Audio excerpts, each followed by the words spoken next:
This is Betsy Jensen, and you are listening to Unstoppable Body and Mind, episode 52, Exactly What to Do. In this podcast, we learn to upgrade our brain and understand the power of our thoughts, to heal and to create the results we want in our life. Become the person in control of your healing and make peace with your life. Become unstoppable, body and mind. Hello, my loves. Welcome today. Thanks for joining me. I hope you're enjoying this podcast, Unstoppable Body and Mind.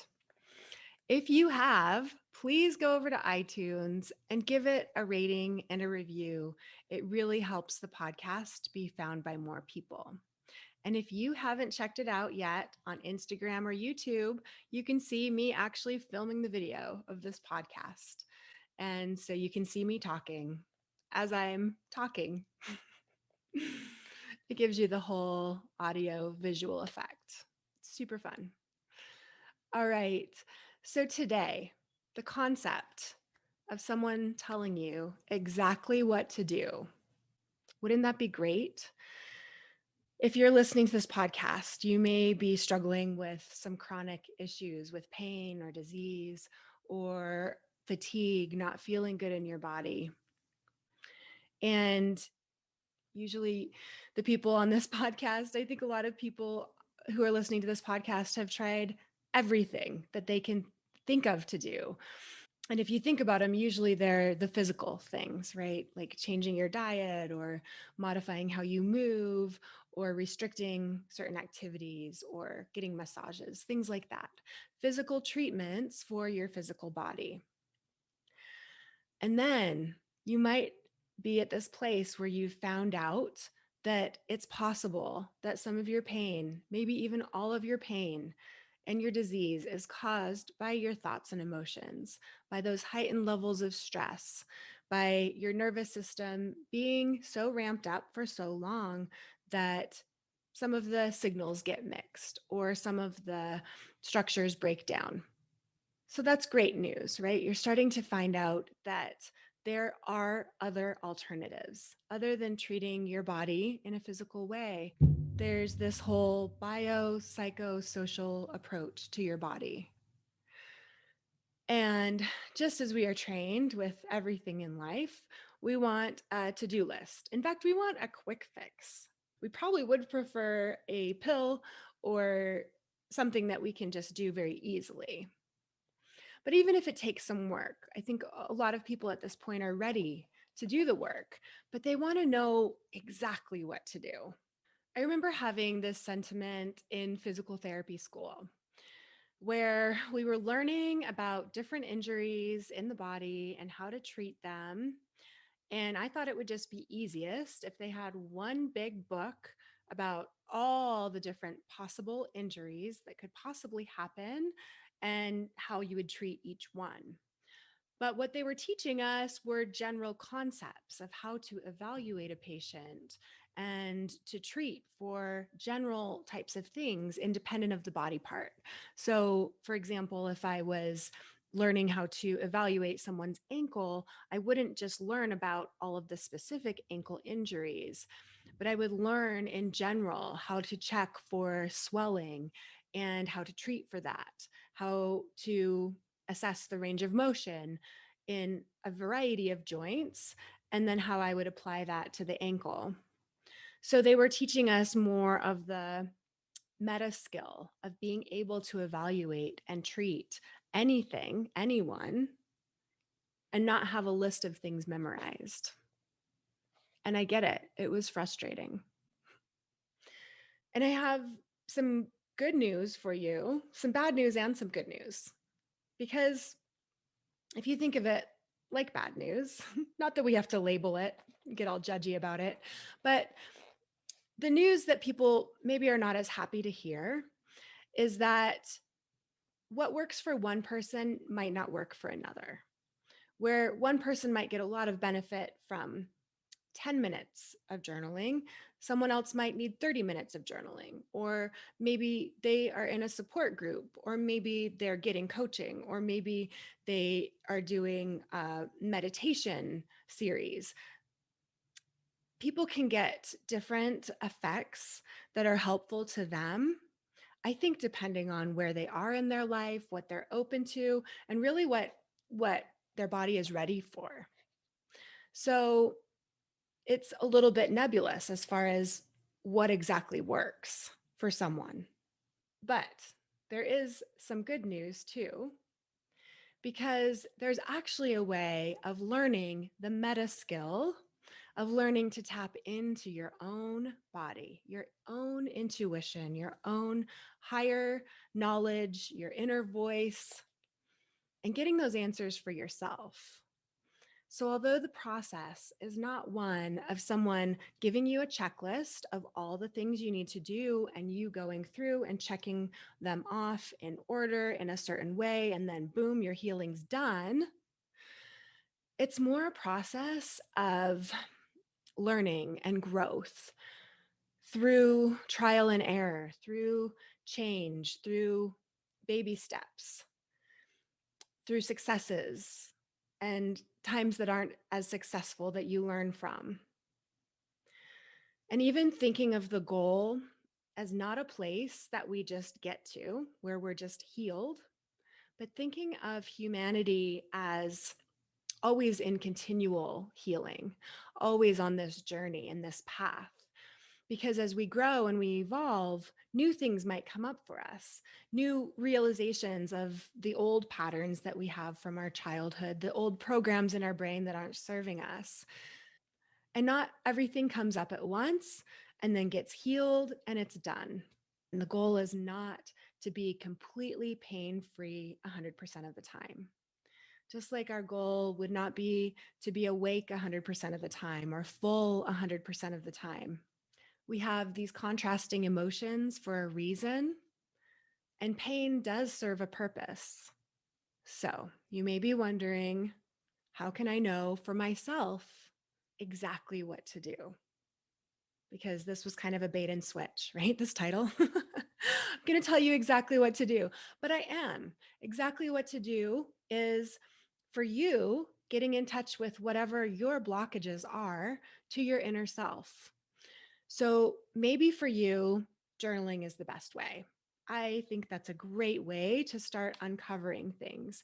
If you haven't tried it, then absolutely try listening to that episode I have about pen vent, describing that journaling process where you just write without any kind of filter, as if you're just a child having a temper tantrum, just spewing out all of the negativity. You get it out, you can rip it up or burn it and move on. That can be super helpful in just uncovering some of the subconscious thoughts and old feelings that can be there. Maybe you're someone that doesn't really feel any emotions. You've kind of repressed them to the point that your body does it automatically. You might not even feel like you get very angry or upset. You're just kind of even all of the time. So, for you, really labeling your emotions might be a really good first step. What am I feeling? I would suggest getting a chart that labels a lot of different emotions. So, we're not just saying bad or good or fine. You could really get down to the nuances of, do I feel irritated or frustrated or annoyed or worried? Those all have slightly different meanings and different flavors. Definitely for everyone doing any kind of personal work, learning what your thoughts are, just listening to your thoughts, being the observer of your thoughts, detaching yourself and your concept of yourself and your self-worth from your thoughts.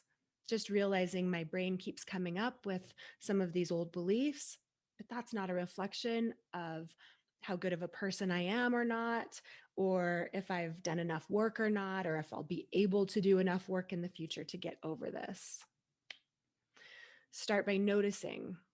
Meditation is almost universally shown to benefit with any kind of mental work that you're doing, whether it's just for calming your stress level or for actually trying to use your thoughts to manifest things and to have power and for healing. So, if you don't already have some kind of meditative practice, I would suggest something for calming your mind. Now, it doesn't have to be sitting on a yoga mat with a rigid straight back for 30 minutes straight.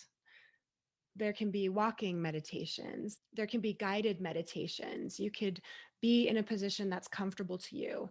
You could start with 3 minutes. I would start with 3 minutes. Just don't even think about starting with 30 and then getting frustrated that you can't do it. And even with those 3 minutes, don't think that you have to be perfect about having a clear mind. The process is more about noticing when your thoughts are straying and then bringing them back rather than perfection. Another very beneficial thing for getting back into your body, for connecting with your body again to find that higher wisdom and that intuition, is to move your body. So, actually physically moving your body, and especially in enjoyable ways. So, doing things like dancing, moving to music, going on walks outside, nature can be a place that's very calming to your nervous system, a place where it might be easier for you to connect with something bigger than yourself rather than just having all the thoughts that you have and distractions of being indoors. Thinking thoughts on purpose can be very helpful. Having some kind of mantra or affirmation that you say can be very helpful in changing your beliefs, which can heal your body and change your pain. So, you might have a practice of when you feel that nervous system ramping up physiologically with your body, learning how to calm yourself, and then also having some affirmative thoughts that you say to yourself, like, I'm safe. I am always safe. I have divine guidance. I am strong and powerful. I can receive help from others. The power of thoughts is something I talk about almost constantly because it's so, so important. So, cleaning up any of those old beliefs that you have, understanding them, thinking new thoughts on purpose, being so compassionate with the times that you feel like you're failing, and having this patience with yourself. All of these things are so important on the healing journey, and some things may be more important at one time to you than another. And again, that's why tapping into your unique wisdom, your inner knowledge is going to be so important for you. There are things like keeping a dream journal, which can get you more in tune with your intuitive side or what's going on in the subconscious. You can notice those times when you are feeling inspired. You can notice those times on purpose where there are serendipities, where things seem to happen magically. You can ask yourself throughout the day lots of questions and see with your body how you respond. So you can ask yourself yes or no questions. And there are different ways of muscle testing. One of them is just asking your body how it feels in your body to believe that thought. So if your body tenses up, it's probably not a thought that is very helpful to you. Maybe it's producing some fear or anxiety. If a thought is calming to you, it's probably a thought that you want to have in your back pocket for those times that you want to calm yourself. So, asking yourself lots of questions, giving yourself time to respond, and muscle testing, which is basically like you can ask yourself in different ways, standing and swaying forward or back with your finger. There are some different ones. These ones I'm not as familiar with, but I have been doing this one and I have an Instagram video about it. I'll put a link in the show notes where you can ask yourself a yes or no question. And if there's no resistance and it's smooth, then that's a yes. If there's some tension and there's kind of some resistance or friction, then that's a no. And you can develop these if they don't feel natural to you and you don't feel intuitive with it yet. Intuition is a gift that comes with practice. It's something that you actually have to develop on purpose. It's not something that many people just have. And even if they do, you can still develop it further with this intent. This may look to you like what I've talked about in previous episodes, as far as asking yourself, what is the next best thing for me to do? What is the next right thing? So in the morning when you wake up, what is the next right thing? And maybe it's getting a glass of water, maybe it's going for a walk, maybe it's making your bed. And then you do that thing and then check in again. What's the next right thing? So it's this process of continually checking in, following through with whatever message you're getting from your body and developing that sense of connection with your body each time you ask and respond. The somatic tracking meditation is a good one for connecting with your body if this process sounds hard to you. But this really is the answer. It's a meta skill. As you develop this confidence, this inspiration, this intuition with yourself, then you'll be able to use it in all situations, not just for your healing, but with your relationships, with money, with your body image, all of these kinds of things you're working on simultaneously as you're reconnecting with your body and really seeing all of the old stuff that's there, all of these old emotions and programs, and bringing them out into the light, not judging yourself for them, understanding them, and then being able to move on in a purposeful way. So, if this sounds like something you're interested in taking to a deeper level, be sure and reach out. I have a few more spots open for one on one coaching. You can look at the link in my show notes and you can sign up for a time for a free consult call with me. All right, you guys, give yourself some practice time this week with tuning in. See you next week. Thank you so much for listening. I hope you learned a little bit about your brain today that helps you in your life like it helped me. Please be sure and subscribe and leave a review. And of course, be sure and share this podcast with someone you know that wants an unstoppable body and mind.